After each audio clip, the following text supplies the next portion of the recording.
Hello les petits amigos, bonjour à tous, bonjour à toutes, j'espère que vous allez bien et que vous passez un bon été. Moi ça va tranquille, ici Clemzer pour cet épisode 7 du podcast Le pont entre les arts. Le concept du podcast est simple, j'invite des artistes spécialisés dans un domaine pour parler d'un art qui n'est pas celui qu'ils pratiquent principalement. Et dans ce 7e épisode, je suis accueilli par le studio Podspace et je reçois Olema, chanteuse et musicienne mêlant voix et guitare et qui a sorti son premier album en 2023. Si son nom vous dit quelque chose, c'est parce que vous avez pu la retrouver cette année dans l'émission The Voice sur TF1. Comme le veut le podcast, on ne parle pas de musique. D'autres podcasts en parlent très bien et je vous les mettrai en description, mais on parle de cinéma et son rapport avec celui-ci. Bonne écoute!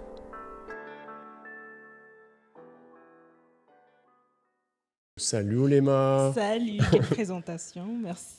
T'as vu, ça fait plaisir de te recevoir. Bah, pareillement. Comment Je suis vas-tu contente d'être là. déjà? Je vais très bien, merci. On enregistre le podcast fin juillet, là il fait un peu chaud et tout. Il fait un peu chaud. Mais bon, ça va. Mais ça va bien se passer. Pour te présenter rapidement, toi tu es chanteuse. Oui. Donc on a pu te voir cette année dans l'émission The Voice, This is the où tu es voice. arrivée jusqu'en quart de finale. Absolument. Déjà, félicitations.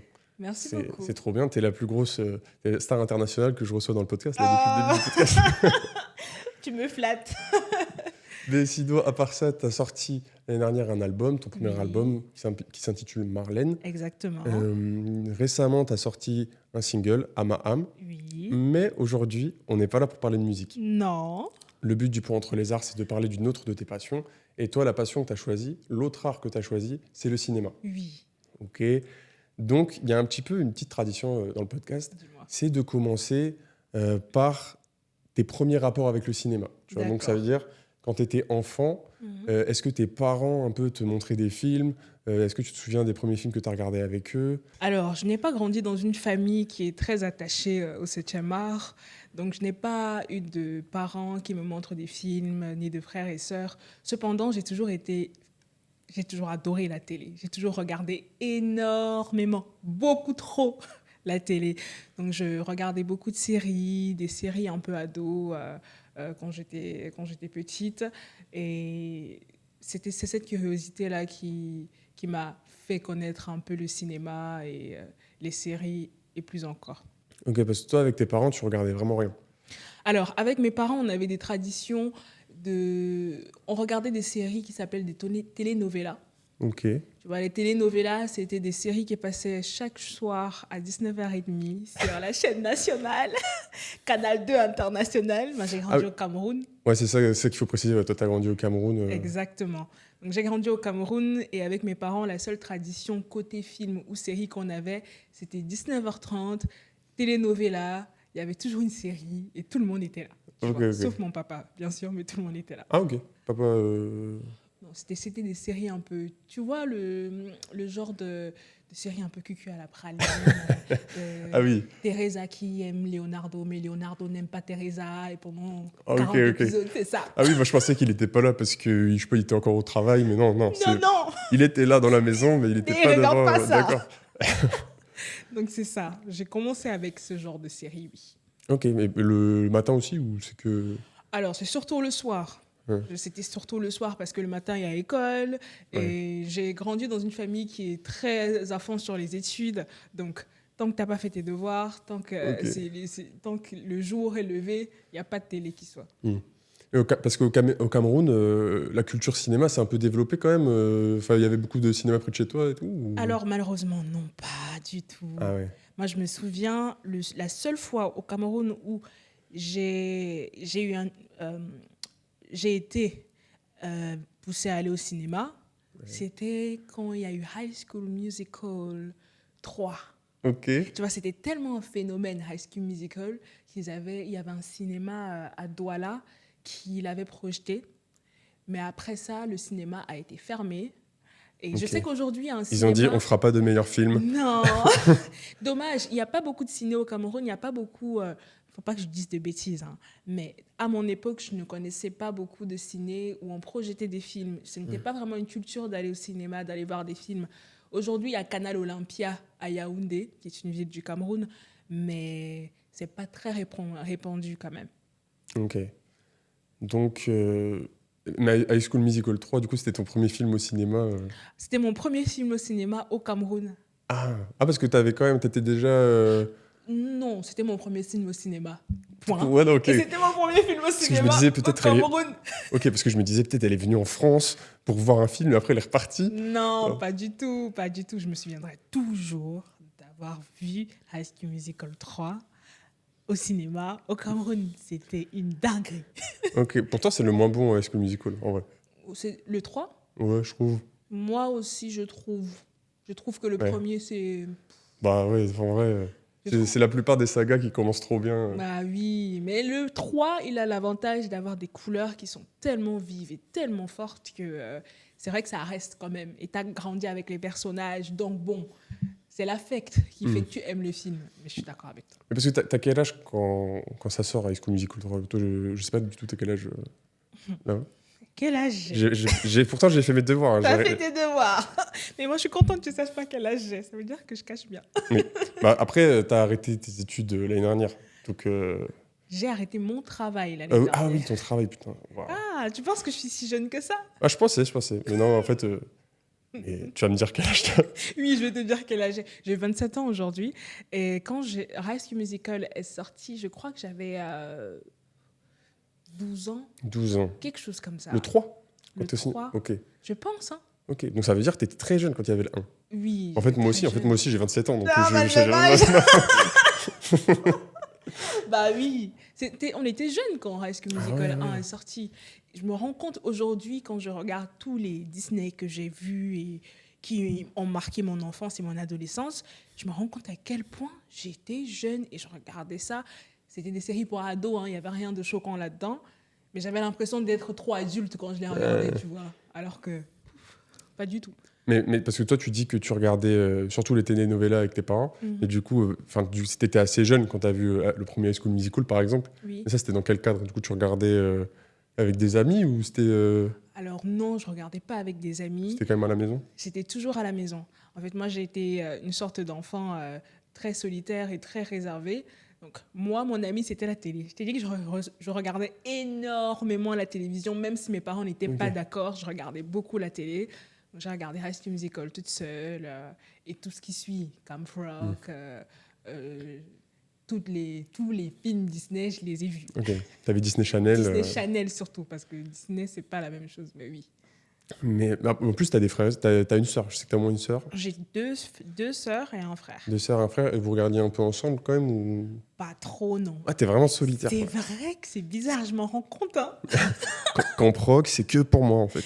Après, j'ai ma grande sœur, ça vient un peu plus tard, la plus aînée, qui m'a introduite aux séries US, Ok. à la Suits, à la Drop Dead Diva, qui est une série, ça raconte l'histoire d'une femme qui meurt dans un accident de voiture, et c'est une blonde typique dans le style de la femme attractive, et elle meurt. Et elle ressuscite dans le corps d'une femme qui est un peu plus forte de corpulence et tout, et qui est brune, et elle est avocate, tu vois. Ah oui. Ok. Ce genre de série-là, j'ai regardé beaucoup ce genre de choses aussi. Ok. Donc là, on parle un peu de ce que tu regardes à la maison, Oui. quand tu étais petite, etc. Mais est-ce que tu te rappelles le premier film, ou la première série en vrai, Oui. que tu te rappelles avoir découvert par toi-même et qui t'a mis vraiment une claque, tu vois? Oui, Ouais. je me souviens. Et c'était Une nounou d'enfer. C'est une série. Une nounou d'enfer. Une nounou d'enfer. Ah ouais. De Nanny. Tu vois, c'est très surprenant. Mais je regardais des Nanny et ça m'a marqué pour toute ma vie. Tu sais, j'ai des périodes dans ma vie où quand je suis pas très bien, je regarde Nanny. Tu vois. Ah oui, carrément. C'est ma série confort. Ta série doudou. C'est ma série doudou. C'est l'humour, c'est la mode, c'est la confiance de Fran Fine, qui est le personnage principal de la série. C'est le personnage masculin aussi, j'ai oublié comment il s'appelle, Monsieur Sheffield. Monsieur Sheffield, son côté un peu anglais, un peu retenu, mais qui a des émotions. Les enfants, chacun avait sa personnalité bien particulière. Il y avait la petite qui avait 6 ans, elle allait voir un psy. Il y avait le petit garçon, c'était un fou, il était tout le temps en train d'embêter sa sœur. Enfin, j'ai adoré cette série pour tout plein de raisons. Et les blagues. Et surtout, la rivalité entre Sissi et comment il s'appelait, le majordome? Nice. Je crois qu'il s'appelait comme ça.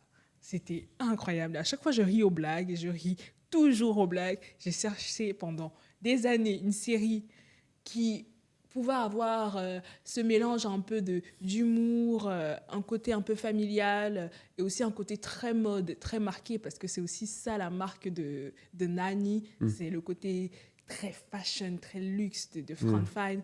J'en ai pas trouvé. Ouais, bah, c'est ce qu'il a Iconique, cette série. C'est ce qui la différencie un peu des sitcoms. Oui, iconique. Et toi, le fait que tu aies grandi au Cameroun, Oui. donc, enfin moi, pour te dire, en vrai, j'ai regardé un petit peu. Je voulais regarder s'il y avait des spécificités dans le cinéma camerounais et tout. Et j'ai vu, le truc que je connaissais, c'était Thomas Njijol, en fait. C'était les films de Thomas Njijol. Ah là là. Il est camerounais. Il est camerounais, d'origine camerounaise ou camerounais. Enfin, il est camerounais. Ouais, moi j'avais vu qu'il était camerounais. Et du coup, il avait tous ses films, ça se passe soit en Afrique, soit il y a quand même une influence sur ça. Oui, alors. En fait, c'est pas du tout un truc que tu as. Ça me rappelle, j'ai regardé très récemment Le Crocodile du Botswana. Ah ouais, bah voilà. Encore. Je l'ai regardé, je l'avais déjà vu avant. Et puis, quand je regarde, effectivement, dans Le Crocodile du Botswana, tu vois un Thomas Njijol qui utilise des paraboles pour rappeler un peu ce côté très africain de la parabole, qui essaie de le tourner en blague, etc. Bon, c'est de l'humour, il y en a qui rigolent, il y en a qui rigolent pas, tu vois. Je ne pense pas, malgré tout, que ce film-là, Le Crocodile du Botswana, est un film qui, si tu le poses une question aux Camerounais, sera dans le patrimoine du cinéma camerounais, tu vois. Je trouve qu'il a une portée un peu plus européenne, ce film-là. Le cinéma au Cameroun, pour te montrer un peu qu'est-ce qu'on a fait, il y a un film qui s'appelle Quartier Mozart.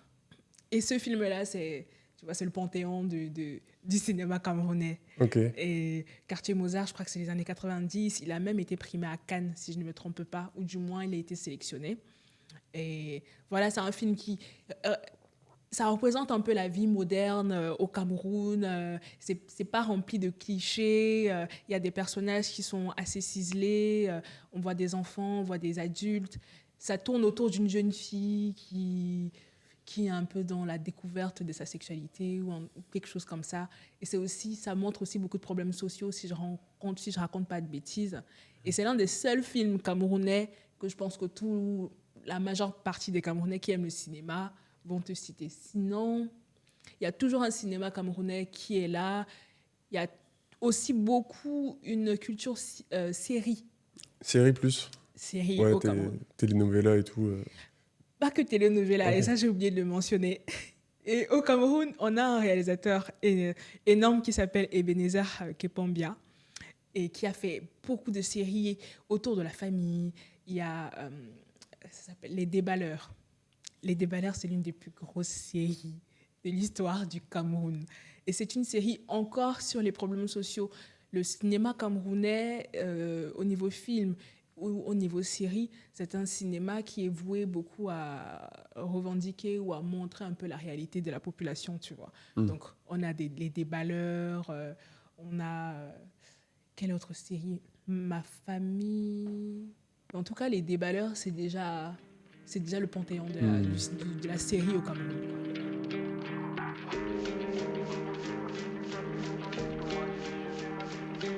Mais justement, tu dis...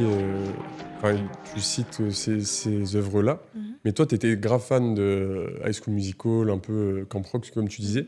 Mais est-ce que le fait... Enfin, même des Disney, tu vois, genre, ça reste des œuvres qui sont influencées par l'Occident. Bien sûr. Et donc, des codes que peut-être toi, en ayant grandi au Cameroun, t'avais pas. Est-ce que tu arrivais quand même à t'identifier au personnage? Ou c'était plus dans un truc de... pas fantasme, mais... parce que c'est pas une réalité que tu vivais. C'est vrai, c'est très vrai. Tu as une bonne question. Je pense qu'avec mes yeux d'enfant, je l'ai regardé avec un peu de fantasme aussi, tu vois. Et tout ce que je t'ai cité en termes occident, High School Musical, c'est de la comédie musicale, il y a de la musique dedans. Ce sont des ados qui font de la musique, ce sont des ados qui chantent, qui jouent, qui font de la guitare. Et je crois que quand j'étais jeune, j'avais déjà cette curiosité-là et je cherchais des endroits où je pouvais en trouver. Donc en regardant cette série et en les aimant, je les voyais avec beaucoup de fantasmes. Je me disais, ouais, pourquoi moi aussi je veux. Tu vois. Et t'es arrivé en France, les impôts, super. Exactement, tu vois la vie comme elle est. Donc oui, c'était beaucoup du fantasme. Ouais. Mais j'avais d'autres séries qui représentaient un peu plus le milieu dans lequel j'étais. Et après, j'avais pas beaucoup de séries, malheureusement, au Cameroun, qui parlaient de la vie de jeunes, d'ados. Ça, c'était un peu dommage. Bon, ça montrait souvent des jeunes filles un peu à l'âge de l'adolescence où ça commence à s'ouvrir aux hommes, ça commence à voilà, avoir une petite vie en dehors de l'école, en dehors de la famille. Ouais. Ça montrait ça, mais je n'étais pas encore à ce niveau-là pour pouvoir m'identifier. Ouais, bah après, même sur, je pense même niveau Disney, niveau Disney Channel, le traitement de l'adolescence, jusqu'à récemment, c'était très cliché, quoi. Oui, c'était très, très cliché. Non, mais je te les cite aujourd'hui, mais it's not me anymore. Et tu te rappelles du premier Disney que tu as vu? Genre vraiment Disney, dessin animé, quoi. Disney Channel, premier film que j'ai vu. Ah là là. Est-ce que c'était pas un film avec Hilary Duff? Non, mais là, je te parle de dessin animé, là. Ah, dessin animé? Est-ce que t'as un peu une culture Disney underground?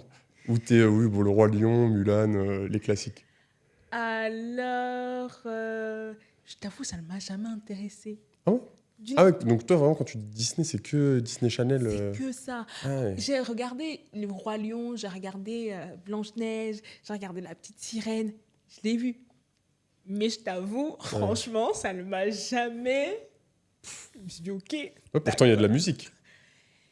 Oui, mais Le Roi Lion, justement, c'est peut-être celui que je citerai parce que voilà, la musique, elle est légendaire et c'est tellement fort. Donc, peut-être ça en termes de musique et de Disney combiné. Mais sinon, pour le reste... j'ai regardé Cusco, ça. Mais c'est Disney Channel. Ouais, ouais, mais c'est bien aussi. Hein, c'est très bien, Cusco, franchement. Et le générique de Cusco était génial. Ouais.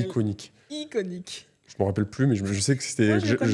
J'attends. ZCO, Cusco, go. Bah, c'est bon, là, je l'ai. Voilà. Dans les cités Inca, là. Putain, c'était incroyable, ce truc. C'était incroyable, Cusco. C'était génial. Moi, il y avait un autre dessin animé dont j'aimais trop le générique, c'était Toupou. Toupou de la liberté. En fait, c'est génial. Je devrais juste te dire des séries, tu fais les génériques. Mais vas-y. Ça part. Hein. Quand tu le dis maintenant, je me rends compte, oui, beaucoup de dessins animés de ce genre aussi. Toupou, je kiffais. Ouais. Toupou. Il y a aussi Lou. Je me rappelle de Lou, la petite là, elle était amoureuse d'un gars qui était tout le temps en train de la tourner. Bon, après, ça, c'est quand même le synopsis de 90% des dessins animés. Dans cette série-là, c'était abusé.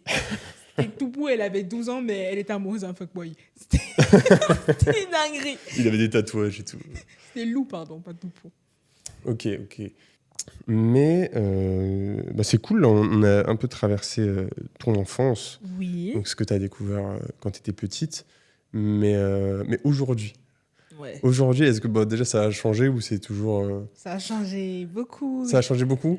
Je me suis ouverte un peu au cinéma, un peu plus intellectuel, un peu plus indépendant. Alors j'ai rencontré un de mes meilleurs amis il y a 3-4 ans, très féru de cinéma.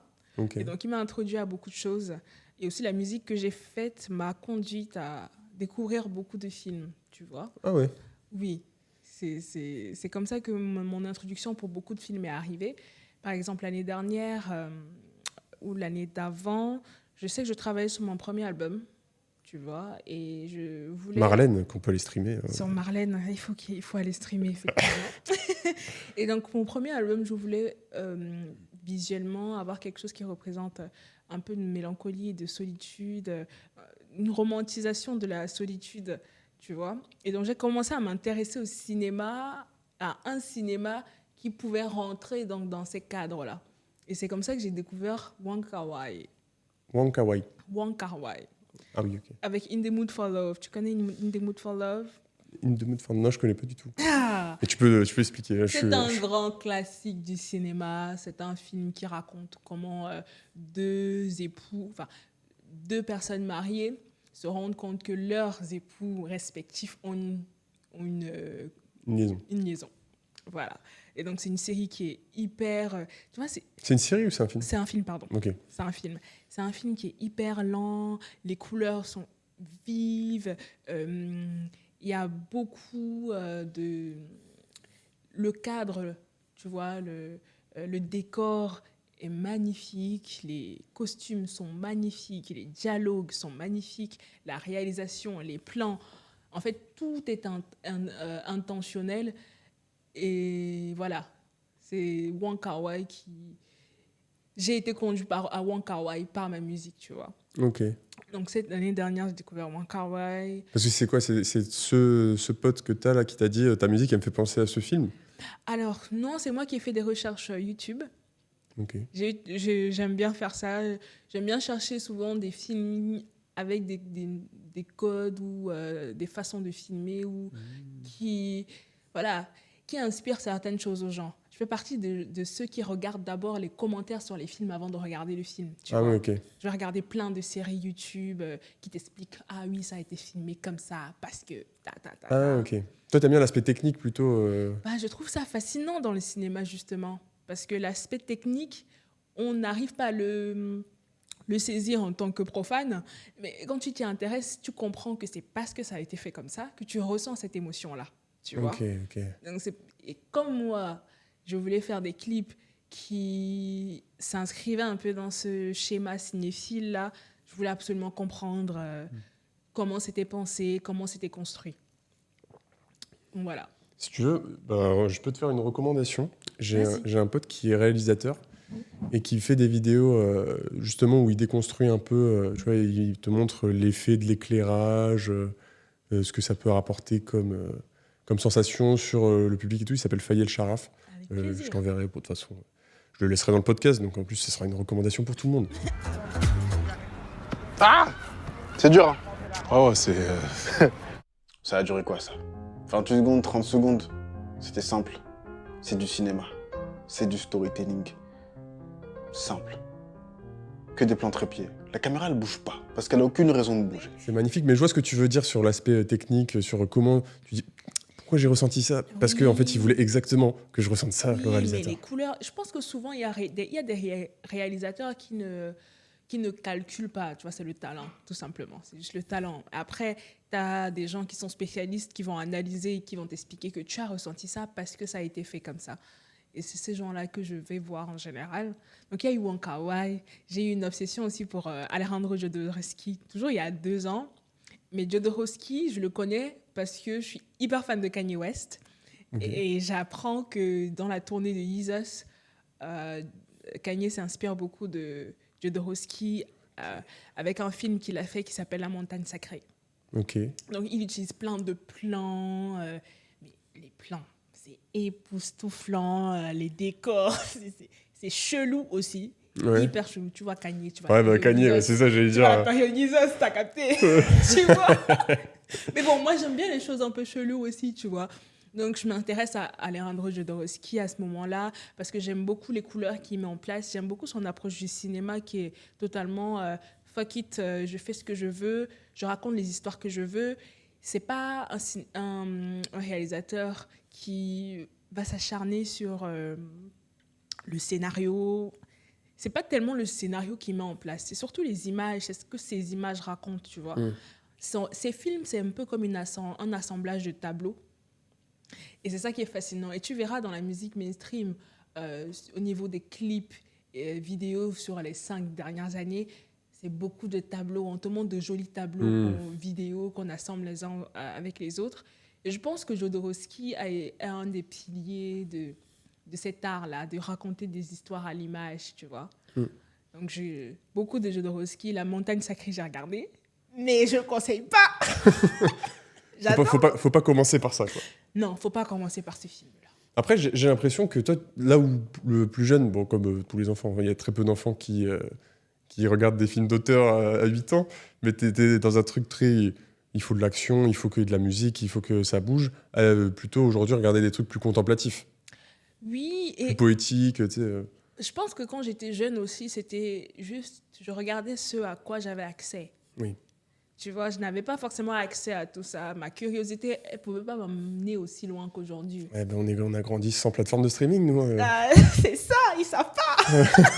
Les Nous, on est la jeunes. génération du milieu. Bah ouais, mid-90, là. Ouais. Non, mais tu parles, je me souviens encore. Tu sais, quand je t'ai parlé des séries de Drop Dead Diva ou de Suits, je les regarde, les premières fois que je les regarde, je suis au Cameroun. Et à ce moment-là, il faut encore télécharger les séries pour pouvoir les regarder.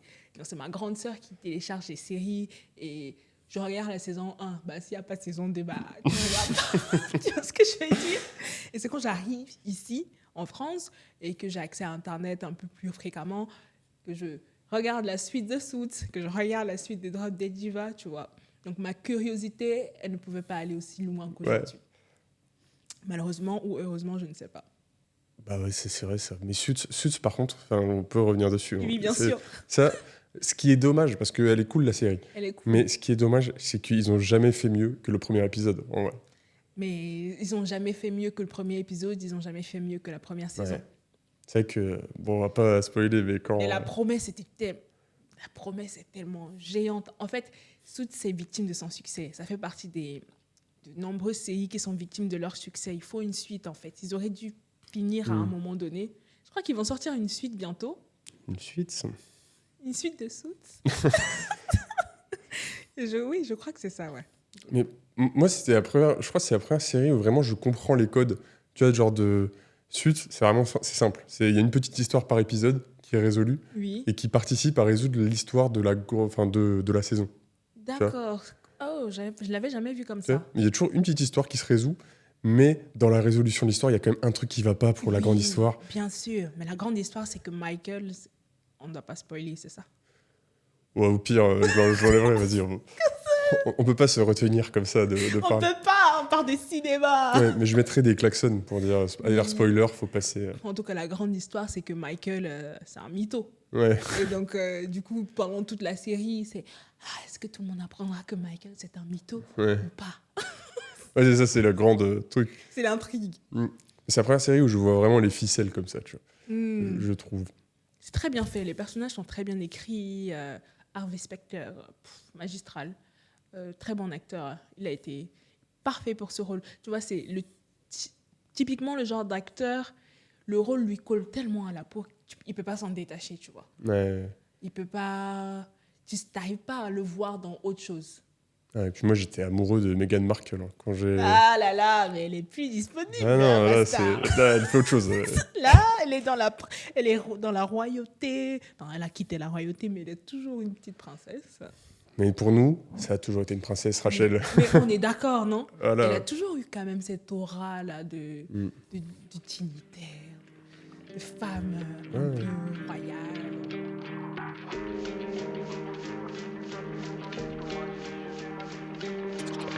Donc, tu me dis que par ta musique, tu arrives à des films, mais est-ce que parfois il y a des films qui ont inspiré un peu des musiques, tu vois? Pas du tout. Pas du tout. C'est la musique qui me conduit toujours au film. Je regarde des films sans forcément venir de musique, tu vois. Mais rarement j'ai eu un film qui m'a fait me dire « Ah, il faut absolument que j'écrive une chanson sur tel sujet. » Ou peut-être, ce qui peut me faire quitter du film à la série, c'est les personnages. Tu vois, c'est la complexité des personnages. Et récemment, j'ai regardé un film qui m'a donné cette envie. Et c'est très rare que j'ai cette envie. J'ai regardé American Beauty. Ok. American Beauty, tu l'as vu ou pas? Non, là je suis honteux sur la culture ciné aujourd'hui. Il Mais... n'y a pas de problème. Mais American Beauty, j'ai pris la plus grosse claque de ma vie. C'est Ah ouais, le meilleur film que j'ai vu de toute ma vie.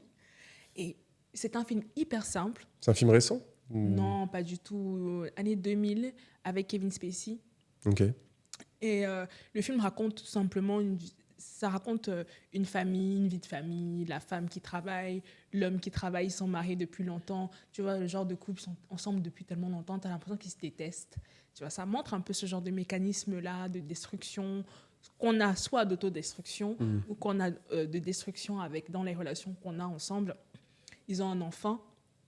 Et le film, il te montre la trajectoire de plusieurs personnages en même temps, tu vois. Tu vois la trajectoire de la petite fille qui est la petite fille du couple, tu vois la trajectoire de la femme, tu vois la trajectoire de l'homme.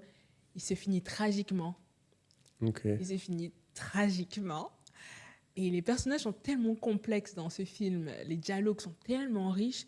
Je me suis dit j'allais le revoir pour pouvoir en tirer quelque chose et en faire de la musique. Parce que je suis sûre qu'il y a quelque chose à faire. Ouais, parce que toi, en plus, dans ta musique, ça finit pas forcément bien, tes histoires. Non. si je peux me Ça permettre. finit pas trop bien, mes histoires. Alors, bon, est-ce que c'est que ça ne finit pas bien ou c'est juste que ça raconte des choses qui ne sont pas forcément très joyeuses, tu vois? Oui, bon, c'est les deux. Mais après, c'est aussi un témoignage de la réalité. Donc, en vrai, Absolument, je crois que oui, c'est exactement ça, tu as très bien décrit. Pour moi, c'est un témoignage de la réalité avec un peu de poésie que j'essaie de lancer dans les textes que je fais. Donc le cinéma qui va m'inspirer, c'est un cinéma qui a cet entre-deux là, tu vois. Il y a de la poésie, mais tu peux t'identifier quand même à ce que tu regardes. Tu vas me dire, Alejandro Jodorowsky, on s'identifie pas du tout à la montagne sacrée. Peut-être pas. Mais il faut aller un peu plus loin. Et il a d'autres films. Il y a un film particulier de Alejandro Jodorowsky. J'aurais aimé en faire une ligne directrice de mon album qui s'appelle Poésie, c'est une film. Et Poésie, c'est une film, c'est un peu une sorte d'autobiographie de Jodorowsky. Et il raconte comment ses parents voulaient qu'il devienne médecin, un truc du genre. Et lui, il voulait être poète. Poeta. Il parle espagnol dans le film, tu vois. Et voilà, c'est juste sa trajectoire, de comment il défie ses parents, de comment il découvre le monde. Il y a de la poésie, mais il y a un peu de réalisme dedans. C'était pour transiter sur le côté réaliste et poétique de Jodorowsky. Non, mais t'as raison, c'est marrant. Moi, franchement, en écoutant ta musique, je m'étais dit que. Enfin, j'aurais pensé. Parce qu'en plus, dans un autre podcast, tu parles du fait que toi, t'es plutôt une night girl. Oui. Que tu travailles plutôt la nuit, que tu aimes bien la mélancolie de la nuit, de la pluie.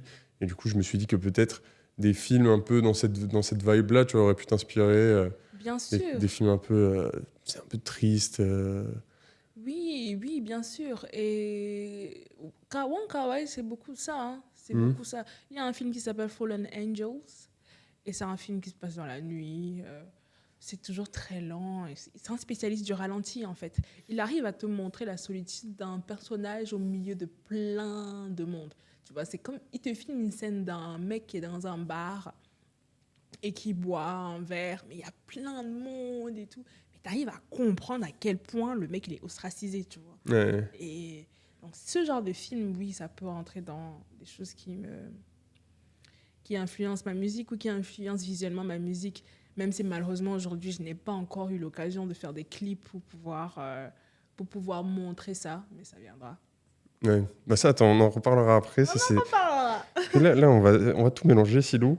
Mais ce que je voulais, parce qu'en fait, du coup, là, tu parles de ton ami qui t'a fait découvrir le cinéma. Donc aujourd'hui, tu es sur un autre type de cinéma, mais est-ce qu'il y a encore un peu du cinéma plus léger que tu regardes? Est-ce que, tu sais, des fois en mode, je me vide la tête, je me prends pas la tête, je m'en fous que ce soit bien filmé. Oui. Ouais, t'as encore un peu ça. Bien sûr, j'ai toujours ça. Et sur des anciens films ou où tu découvres quand même des films comme ça? Je découvre souvent des films récents. J'aime bien les comédies romantiques, tu vois, les films un peu chill. Je sais que je vais pas réfléchir parce que j'ai pas le time, tu vois. Il y a des jours, ça m'arrive.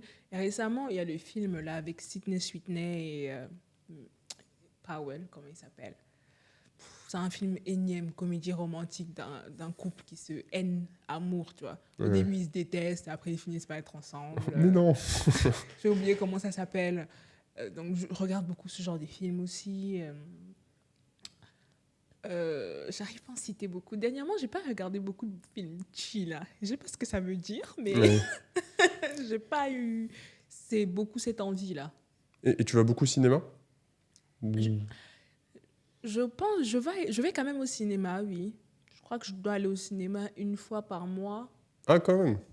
Ouais, je dois regarder. J'aime bien regarder des grands films, des bons films au cinéma. Tu vois, dernièrement, j'ai regardé Killers of the Flower Moon. Ok.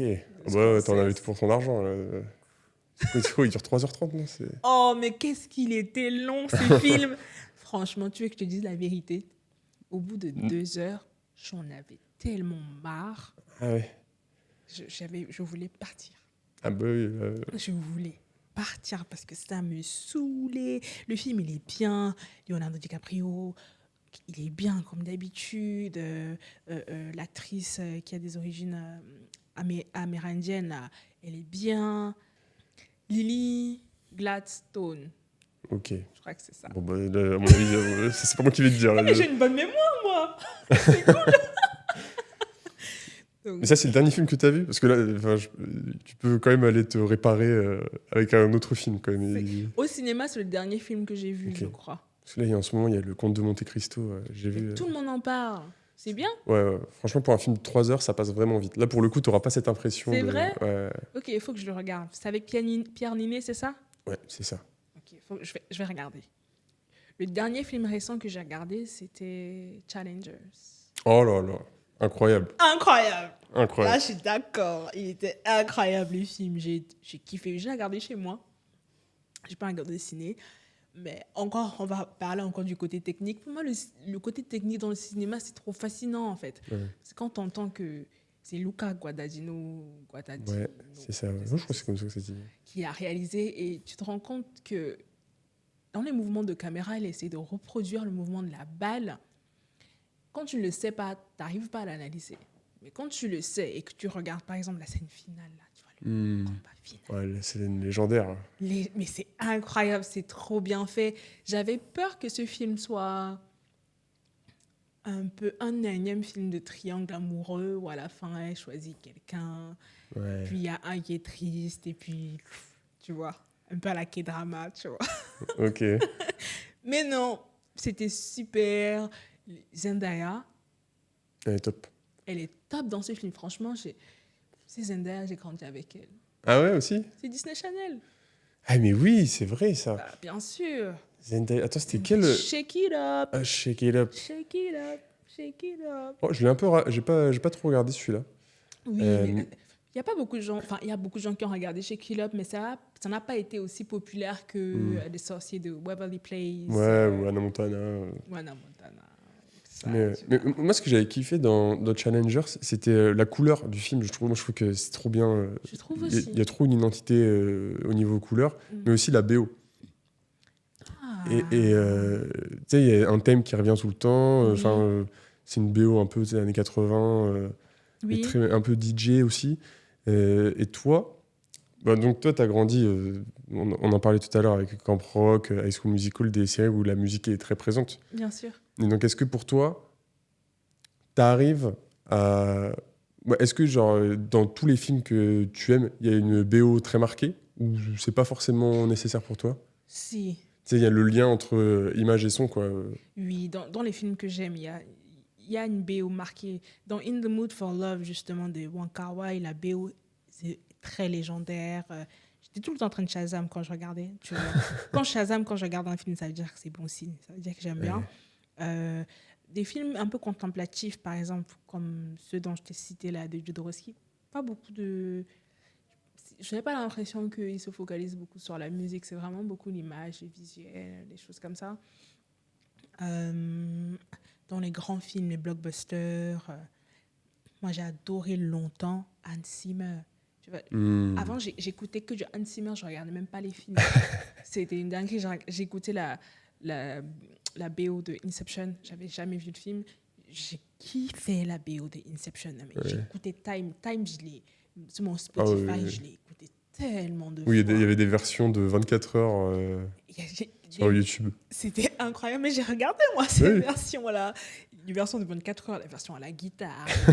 J'ai tout regardé. La version maracas. c'est Non, vraiment- mais la version aussi de la BO aussi de Interstellar. Ouais. Mais Interstellar, tu sais, quand j'étais jeune, je comprenais pas les bonnes choses. J'avais pas ce sens-là. Parce que je me rappelle la première fois qu'on me parle d'Interstellar, je me dis, ouais, c'est quoi ce film-là? Ça se passe dans l'espace, d'accord, c'est nul, l'espace. C'est Euh, une réflexion comme ça. Et après, quand je regarde le film et que j'entends la musique, ouais. incroyable. incroyable. C'est vrai que je me rappellerai toujours. Moi, Interstellar, mon premier trajet de voiture après Interstellar, genre 23h30, je me mets dans la voiture, je mets la BO d'Interstellar. Bon, j'étais dans un film. Bah, j'étais dans le film, en fait. Mais tu vois, c'est Ouais. tellement fort ce qu'ils arrivent à faire. C'est tellement fort ce que Hans Zimmer arrive à faire. Tu sais, à un moment, j'étais tellement fan de musique de film que je me suis dit, purée, j'aimerais bien pouvoir faire de la musique de film aussi. Et ça m'a donné une envie que j'ai toujours de pouvoir mettre ma voix sur de la musique de film. Ouais. Pas forcément la musique structurée et pas en faire une musique qui peut passer à la radio ou quoi que ce soit. Non, mais vraiment participer à un processus de création d'une BO de film et de mettre ma voix dessus et d'expérimenter dans ce sens-là, quoi. Ouais, donc toi, t'aimerais avoir limite des consignes d'un réalisateur et travailler, faire la chanson exprès pour le film. Absolument, et j'aimerais travailler avec un compositeur de musique de film, par exemple, comme Hans Zimmer, comme des John Williams. C'est des gens qui ont une formation très classique, très orchestrale, tu vois. C'est avec ce genre, et c'est eux, j'ai envie, qui me guident. Tu vois la BO de Gladiator, avec la femme qui fait... Oh là là, mais j'aime trop les BO, parce qu'il n'y a pas que ce film, mais c'est vrai que ça, c'est très marqué. C'est incroyable. Bah, moi, j'aimerais bien faire ce Ouais, genre c'est de ça. choses. C'est même pas forcément des paroles, quoi, juste pas des vocalises. C'est juste des vocalises oh là là. bien placées, fortes et tout. Bah, ce serait fou. Bah, s'il y a des réalisateurs qui écoutent le podcast, vous pouvez contacter Oema. Contact me. I am your girl. Ouais. T'as jamais eu de projet pour l'instant de travailler, pas forcément sur des films, mais même sur des autres que musique pure, genre d'associer de l'image à ta musique. Enfin, pas. Ça, parce qu'on va y venir après, tu vois, sur les clips et tout, mais je sais pas, t'as jamais été contacté pour faire des courts-métrages Alors, j'ai été contactée récemment par un musicien qui fait il fait du théâtre. Et le théâtre, il allie à la musique, en fait. Il allie les deux arts, tu vois. Donc, il m'a contactée pour qu'on puisse travailler ensemble, pour essayer de faire quelque chose dans ce sens-là. Et c'est peut-être ma seule expérience où la musique va un peu voler, où elle s'associe encore plus à un art qui n'est pas forcément du son, tu vois. Ok. Mais j'aimerais beaucoup explorer, partir de la musique, tu vois, et faire plein de choses. La musique m'a tellement conduit à plein de choses et je suis sûre que ça continuera à le faire. Ouais, tu te fermes aucune porte sur ça. Non, c'est dommage quand t'es un artiste. Faut s'ouvrir. Mais avant de... Attends, parce que là, j'ai un truc en tête. Dis-moi. Parce que tout à l'heure, tu as parlé de K-drama. Bien tu, sûr. Tu crois que tu lâches des trucs comme ça? Tu crois que je vais pas... T'as pas vu ma story Instagram? bah si, aussi, c'est pour ça. J'ai même placé un petit K-drama là-dedans. Mais ça, c'est un genre que tu regardes beaucoup aussi ou... Oui. Parce que tu l'as glissé comme ça, mais t'en as pas parlé. Mais j'ai pas eu le moment. Bah oui, T'es voilà, arrivé. c'est pour ça, j'introduis. Faut pas qu'on le rate. Tu vois, quand on parlait des films chill que je regarde, où je réfléchis pas trop, les K-dramas, ça rentre totalement dans dans ce processus-là pour moi, tu vois. J'ai regardé tellement de K-dramas en 2022, 2023. Je me suis calmée un peu cette année. Je trouve que c'est des calmants, tu vois, les K-dramas, c'est des câlins. Ouais. Il faut respirer, il faut chiller quand tu regardes un K-drama. Il ne faut pas trop se prendre au sérieux quand tu regardes un K-drama. Parce qu'il y a le mot drama dedans. Du coup, ils vont dramatiser tout plein de choses. Mais je pense qu'il y a beaucoup de belles valeurs dans le K-drama. La simplicité, le respect, l'amour, la famille. Et ça fait toujours du bien de regarder ce genre de choses, tu vois. Moi, j'ai des K-dramas. Tu veux que je t'en cite? Ah, vas-y. Name drop, il y aura une playlist de films et séries de l'épisode après. Donc, Bien sûr. Ok, parfait. Alors, les K-dramas que j'ai regardés qui m'ont trop plu, il y a eu Oh My Venus. Okay. Oh My Venus, je l'ai regardé 2 fois. Ah, carrément. Il est trop bien. Et tu sais, les K-dramas, c'est long. Pour regarder un K-drama 2 fois, il faut vraiment l'aimer. Hein. Ouais. Il y a eu Oh My Venus, Crash Landing on You, Hometown, Cha-Cha-Cha. Il y a eu Stronger Do Bong Soon. Ok. Là, bon, je connais pas du tout. Donc, Vincenzo. Ça fait 5. 5, ouais, je pense que c'est suffisant. une bonne base. Mais attends, tu re-regardes souvent les films ou il faut vraiment que... Alors, il faut vraiment que ça me plaise. Ouais. Tu vois, le seul film... que j'ai voulu revoir, c'est American Beauty, dont je t'ai parlé récemment. Mais sinon, je ne sais pas pourquoi, je n'aime pas revoir des films. Ouais, t'as pas trop le truc obsessionnel un peu de... Non, j'aime pas ça. Je préfère me prendre la claque directe et me prendre ce que j'ai à prendre direct. Parce que j'ai l'impression qu'il y a une magie dans les premières fois, tu vois. Ouais, puis en le re-regardant, tu perds peut-être un peu... Tu sais, des fois, t'as des souvenirs qui se déforment dans ta mémoire et en fait, si tu le re-regardes, il reprend sa forme initiale de souvenir. Oui, je préfère pas re-regarder des films. Mais il y a eu un film que j'ai eu envie de revoir. Il m'a plus plu que les autres. C'est juste ça. T'as revu un K-drama et American Beauty. Ah, mais il y a des séries que je regarde beaucoup. Hein, Ah ouais? Que je re-regarde. Niveau série, peut-être plus que film, du coup. Série, oui. Des Nannies, je l'ai regardé je sais pas combien de fois. Je les regarde quasiment tous les 2 ans, je regarde de Nannies. Première saison jusqu'à la fin. Il y en a beaucoup de saisons. Ah ouais. Je suis fan. Je suis fan. J'ai regardé Drop Dead Diva aussi. C'est une série hyper cool. Chill, c'est dont je t'ai parlé aussi plusieurs fois. C'est les seuls. Mais je pense que c'est beaucoup lié à l'enfance aussi. Ouais. Tu vois, c'est des choses qui... Je regarde des choses qui me rappellent une période de ma vie quand j'étais jeune. Je le suis toujours, bien sûr, mais quand j'étais plus jeune et que la vie était tranquille. Tu vois. Ouais, c'est ça. C'est des séries qui te ramènent à un tel moment, des souvenirs et tout. Oui, c'est des conforts, tu vois. C'est des safe places, voilà. Ouais. Dans ma famille, on se réunit à tous les Noëls et on regarde le Noël de Mickey, tu vois. C'est un truc qu'on regardait quand on était petits. C'est vrai? Sauf que là, on a tous passé les 20 ans, tu vois. Le film est nul. Enfin, c'est un dessin animé. Déjà, quand j'étais petit, je pensais qu'il durait 1h30, mais en fait, il dure 20 minutes.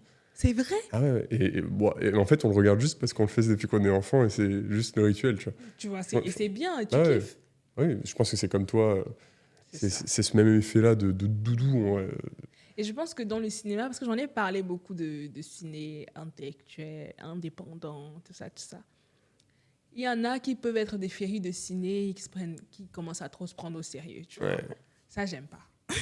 Ouais. Et je pense qu'il faut pas. Toi, tu veux que ça reste un divertissement quand même.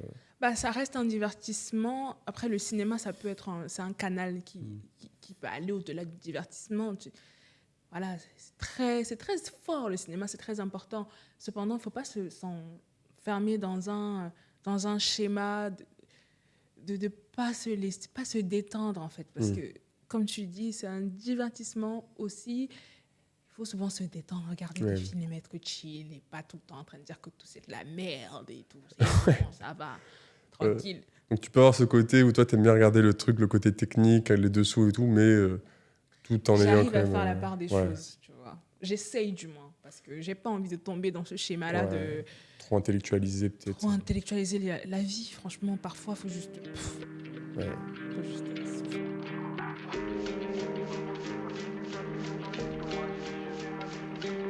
Ok, donc là, je voulais revenir sur un truc que tu as mentionné tout à l'heure, sur les clips. Oui. Parce que j'ai regardé un peu sur YouTube ce que tu avais sorti. Et toi, pour l'instant, c'est plutôt des clips en mode live session, version acoustique, un peu avec des musiciens très stylés. Oui. Mais donc, ça reste du live, quoi, en gros. C'est du live. Ouais, c'est du live. Après, bon, la couleur peut être... il y a des teintes de couleurs différentes selon les lives, mais globalement, c'est ça. Et tu parlais donc, tout à l'heure que tu avais un peu des envies de clips différentes. Oui. Est-ce que tu as des influences sur ça? Est-ce que tu as envie, même toi, de passer de l'autre côté et de ne plus juste être la chanteuse du live, mais aussi peut-être jouer un rôle dans un clip? Bien sûr, mais j'adorais. Tu sais, j'ai eu l'opportunité de faire un clip en septembre. Ce sera mon premier clip, mais ce n'est pas un clip à mon nom. J'ai collaboré avec un artiste, un groupe qui s'appelle Pléthore. Okay. Et donc, on va faire un clip un peu surréaliste en septembre pour une chanson qu'on a fait ensemble. Et bien sûr, j'aimerais faire des clips pour moi aussi. Mais dans ma démarche actuelle, ce n'est pas forcément le bon moment. Et tu as vu les références que j'ai, tu vois les envies que j'ai. Tu sais que si je fais un clip, tu vois, ça demandera du budget. Et les clips, aujourd'hui, ce n'est pas des choses qui sont faciles à faire, du moins, faire de la qualité. Donc, je me concentre sur la musique aussi, qui est mon premier format, c'est le biais par lequel je communique et je transmets mon message. Je préfère des versions live acoustiques pour l'instant. Et après, quand j'aurai les moyens et la team, et s'il y a des gens qui écoutent ça et qui adorent le cinéma, qui adorent les vidéoclips, qui sont fans des réalisateurs de clips ou de... Contactez-moi. Et quand j'aurai cette team-là, bah, on fera des dingueries. Parce que là, t'es signé ou t'es Là, je suis en indé. T'es en indé en plus, ouais, donc un peu compliqué les clips T'as au début. capté. Ouais. Mais Ouais. indé, c'est super pouvoir. Il y en a beaucoup de super pouvoirs en indé aussi. Ouais, c'est Faut sûr. juste, Bon, tu développes la débrouille. C'est de la débrouille à foison. 15 000.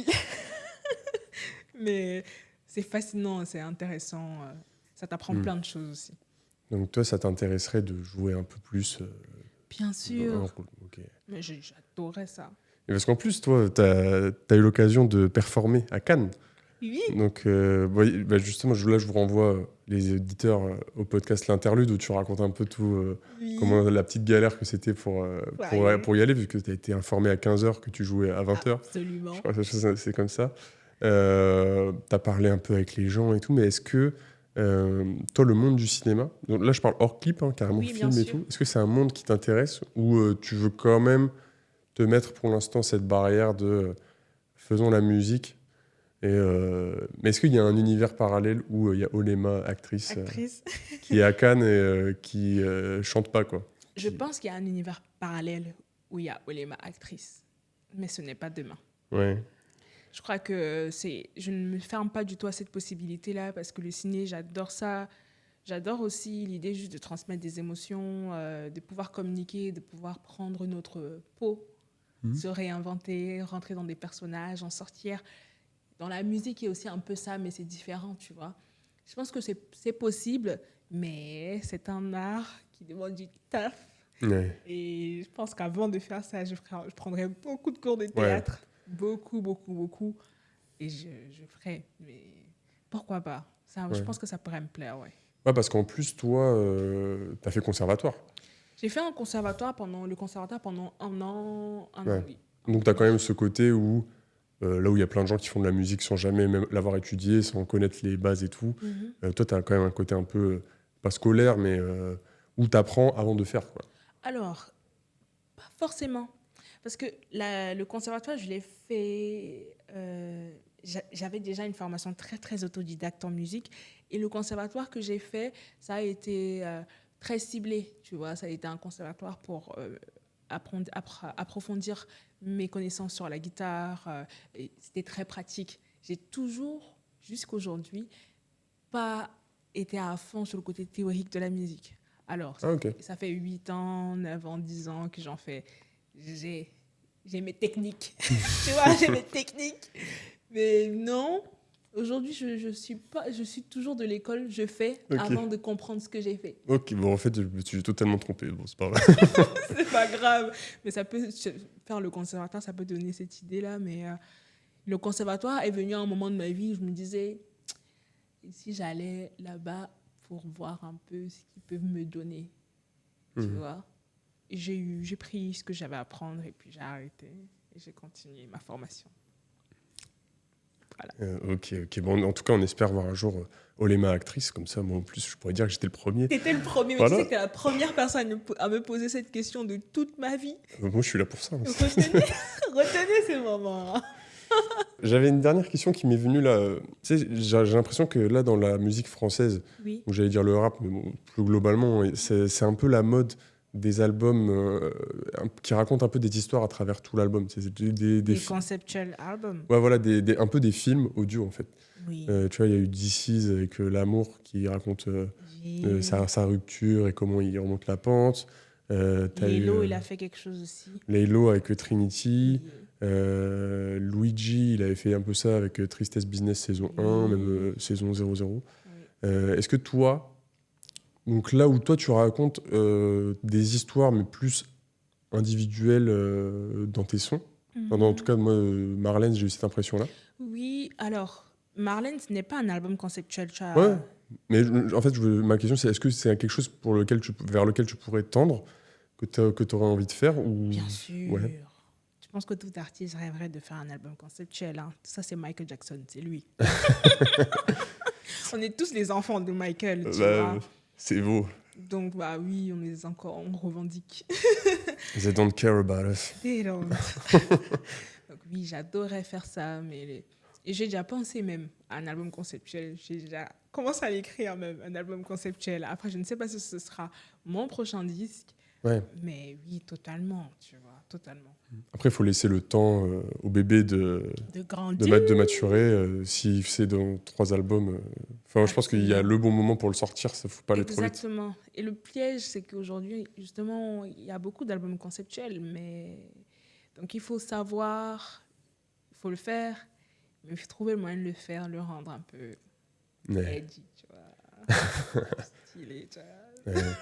Ouais, on est les enfants. Sur ça aussi, Kanye West aussi, il a beaucoup joué, je pense. Sur l'album conceptuel, il en a fait beaucoup d'albums conceptuels. Après, Kanye, ses albums conceptuels, c'est plus au niveau de... C'est pas une trame, il raconte pas une histoire du début à la fin, mais c'est visuellement... C'est aussi sa force, tu vois, de Kanye, c'est que visuellement, il a toujours su rendre plein de choses homogènes ensemble, tu vois. Ouais, créer des univers, de toute façon, il a des airains, en fait. C'est sa plus grosse force. Enfant de Kanye West, non, enfant de Michael Jackson et nièce de Kanye West. C'est ça. Le bon Kanye West, je précise. Oui, c'est ça, malheureusement, il faut... Mais on l'aime quand même. Ouais. Mais ouais, bon, après, album conceptuel, après, il y a des albums qui sont peut-être moins... où les chansons sont moins liées entre elles, mais où il y a des courts-métrages qui accompagnent. Bien sûr, un album peut avoir plusieurs formes, tu vois. Mon premier album, je ne voulais pas forcément en faire un album conceptuel, mais la trame de cet album, c'est juste que ça raconte une période de ma vie, tu vois. Les chansons sont pas forcément liées les unes aux autres, quoique même, il y a des chansons qui sont liées quand même, tu vois. Il y a 2 chansons qui parlent plus ou moins de la même chose et qui font suite ou précédent l'une de l'autre, mais le concept ou ce qui arrange le ton ensemble, c'est soit la période que ça raconte, soit l'émotion que ça porte aussi, soit le changement que ça veut apporter à la fin, tu vois, la finalité. Ouais. Il y a plein de moyens de faire un album. Et ça. Et donc, on en reparlera après sur la musique qui arrive prochainement, mais en tout cas, j'espère en tout cas voir un jour ton album conceptuel. T'inquiète. Et je ressortirai, alors là... Tu sais, mon album conceptuel, ce sera une dinguerie. Ah bah, mais là, j'ai des images en 4K où tu l'annonces ici. T'inquiète pas, parce que moi, je fais pas les choses à moitié. Machallah, j'ai le budget qui va avec. Il faut. Il faut. Aujourd'hui, malgré tout, on pourra se dire tout ce qu'on veut. Il faut de l'argent pour faire un produit de qualité qui peut traverser les frontières et qui peut toucher le monde entier, tu vois. Il faut de l'argent quand même, un minimum. Ouais, il faut le donner aux bonnes personnes, cet argent, parce qu'il y en a qui en font n'importe quoi. Exactement. Mais là, on arrive sur la fin du podcast. Oui. Et autre tradition qu'on a dans le podcast, c'est qu'on finit toujours par un petit top 5. Donc en gros, moi je sais que de base, j'adore les recos dans les podcasts. Oui. Et là, donc, c'est un peu 5 films ou séries que tu conseillerais. C'est pas forcément tes 5 films et séries préférées de ta vie, mais c'est des trucs un peu que tu conseillerais comme porte d'entrée sur le cinéma, sur Olema. Oui. Olema, 5 films et séries qui permettent de la connaître un peu mieux. Ok, c'est une question compliquée. Je dois expliquer pourquoi ou... Ouais, tu peux. Ok. Alors, en série, Drop Dead Diva. Ok, on en a parlé. Pour regarder Drop Dead Diva, c'est cool, c'est chill. C'est une série sur les avocats et on sait que c'est toujours intéressant, les avocats. C'est clair. Ensuite, je vais citer Oh My Venus. Oh My Venus. Attends, on n'a pas parlé... Si, c'est le K-drama que j'ai oui, le K-drama. Ça, j'avoue, Il faut regarder Oh My Venus, les gars. Regardez ça. C'est drôle, c'est bon enfant, c'est adulte. J'aime bien les K-dramas adultes aussi. Souvent, je préfère. C'est une bonne porte d'entrée sur les K-dramas. C'est une bonne porte d'entrée sur les K-dramas adultes. Tu vois, je trouve que c'est bien. C'est accessible et tout. Oui. Alors ensuite, je vais dire Breaking Bad. Ok. Tu sais, je l'ai regardé que cette année, je crois, ou l'année dernière. T'as de la chance. Mais j'ai eu la chance trop. Mais moi, c'est toujours ça. Je regarde les choses après et j'ai le temps de profiter. C'est comme Naruto. J'ai regardé après tout le monde, mais j'ai profité quand j'ai regardé Naruto. Oh là là. Quand je te dis j'ai profité, j'ai trop profité. Je peux citer Naruto tu peux. Bon, je vais mettre Naruto dans la série. Naruto, c'est le meilleur manga de l'histoire. Je discute avec personne. Et donc, regardez-le. Ok. En 5e, en termes de série... Ou je vais demander de regarder The Nanny. Nani, ouais, c'est... Faut regarder The Nanny, tu vois. C'est la sitcom par excellence. Et je pense que même, tu vois, la série de Will Smith, là, Prince of Bel-Air, j'ai l'impression qu'ils sont un peu liés, les deux, tu vois, dans la façon dont c'est pensé. Ah ouais? Oui, oui. Parce que tu as le majordome, Ok, dans ce sens-là, ouais. tu as le côté blague et tout, le majordome qui est toujours en train de tailler tout le monde, tout ça, tout ça. Il y a des trucs en commun. Donc, si vous aimez Prince de Bel-Air, regardez aussi The Nanny. Et ça, c'est The Nanny, j'ai parlé de mode aussi. Pour moi, c'est la série pour moi où j'ai été introduite à la mode. Où je dis, putain. Ah oui, bon, c'est pas les reines du shopping, quoi. Non, c'est pas la reine du shopping, non. C'est pas ça. Donc ça, c'était les 5 films. Les 5 séries, pardon. Les films maintenant, je vais citer American Beauty. Ouais. Meilleur film que j'ai Ça, si jamais tu l'avais vu. pas dit, vu comment tu l'as décrit, je Non, t'aurais... faut regarder American Beauty, les gars. Mais préparez-vous, la fin, elle peut être violente. American Beauty. Je vais citer aussi Rashomon. Rashomon, c'est un... Rashomon. Ok. tu connais? Non, je connais pas, mais... Rashomon, c'est un film japonais. Et c'est un film japonais qui est censé te raconter un événement de 3 façons. Et les 3 façons dont elles sont racontées sont vraies. Tu vois, c'est un peu bizarre. Il faut regarder ces films, il est en noir et blanc. Ça fait longtemps qu'il est sorti. Mais c'est un film à voir parce qu'on te montre 3 versions de la réalité et les 3 versions sont vraies. Ok. Après, je vais te citer L'Empire des Sens. L'Empire des Sens, c'est un film aussi japonais, je pense. Et L'Empire des Sens, c'est un film un peu chelou. C'est un film qui parle des... Les japonaises, là, comment elles s'appellent là? Bon, en tout cas, ça raconte un peu une maison close. Oui, Une oui, maison oui. close avec des femmes japonaises, etc. C'est une histoire un peu sexuelle. C'est très sexuel, l'Empire des Sens. Et c'est un peu chelou aussi. Ça raconte un peu l'obsession, nymphomanie Ok. d'une femme. C'est un peu... Ouais, c'est un peu hard. C'est un peu hard, mais c'est très bien filmé. L'histoire est très bien racontée. C'est pas du sexe vulgaire. C'est pas vulgaire, tu vois, mais c'est un très bon film. En 4e, je dirais... j'ai regardé aussi récemment $1 Million Baby. Ah oui, oui. Oui, oui, oui, oui. Oui, oui, oui. Oui, là, ça, je suis obligé... je suis obligé de valider. Violent aussi. Ouais, violent. Violent. Je m'attendais pas du tout à ça. Je crois que quand j'ai regardé $1 Million Baby, après, je suis allée me coucher. Ouais. J'ai dit, OK, je dors. Et enfin, un film un peu plus simple, plus chill. Après nous avoir bien défoncé avec les autres films... Je te jure, mais il faut que je trouve maintenant. Le dernier film que j'ai vu. Faut que tu fasses un truc Disney Channel, là, pour finir. Bah, OK, t'as raison. Je vais faire un film Disney Channel que j'ai kiffé. Le film avec Brenda Song, là. C'est Wendy Wu. Wendy Wu. Ouah, ça, c'est vrai, mais... Je l'aimais trop, cette actrice. Mais moi, je l'aimais trop aussi. Je l'aimais trop. Et Il est un Wendy peu Wu, niche, ce film. Tu trouves? C'est pas le Disney Channel le plus connu, quoi. Non, pas du tout, mais bon. Malgré moi, ça me colle à la peau. Hein, Ouais, non, mais bien joué, bien Vous joué. voulez me connaître, bah c'est ça. Hein. Bah, Wendy Wu, c'est trop bien. Je vais le revoir. En fait, tu me donnes envie de le revoir. Faut que je C'est revoie. encore un film que tu vas revoir.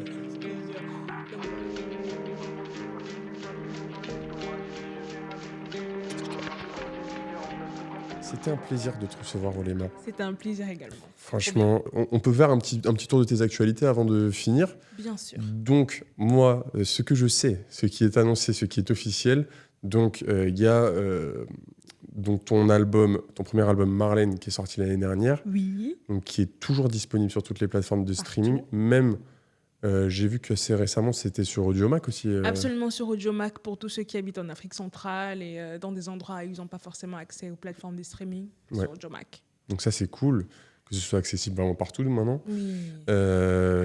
En juin, tu as sorti le single Ama Am, Oui. donc, qui est toujours disponible, qui est très important d'aller streamer. Oui. Donc, tu as tes performances The Voice qui sont aussi Performances de disponibles, voix qui sont disponibles sur YouTube. qui sont très belles. Mika, il a adoré. Donc, Donc, à notre star internationale. donc t'as tous les jurys qui sont retournés quand même, ça c'est fou. Attends. Attends.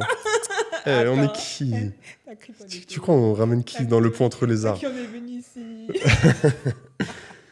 Et donc, tu me disais en off que tu avais peut-être des choses qui arrivent à la rentrée. À la rentrée de la nouvelle musique, on y travaille avec mon équipe.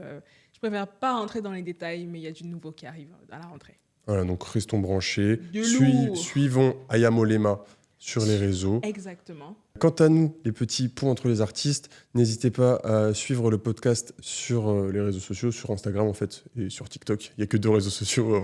C'est génial, c'est Les auditeurs ne sont pas encore sur Facebook. Donc sur ces 2 réseaux sociaux, n'hésitez pas à mettre des bonnes notes sur les applications de podcast. Et on se retrouve très vite pour un prochain épisode. Et si tu veux, à 3, on peut dire bisous en même temps. C'est ma petite tradition. Ok. 1, 2, 3. Bisous. Voilà, parfait. C'est génial, c'est trop bien. Tout est bien qui commence bien. J'ai des papillons dans l'estomac. J'ai dit je t'aime à des filles que je déteste au max.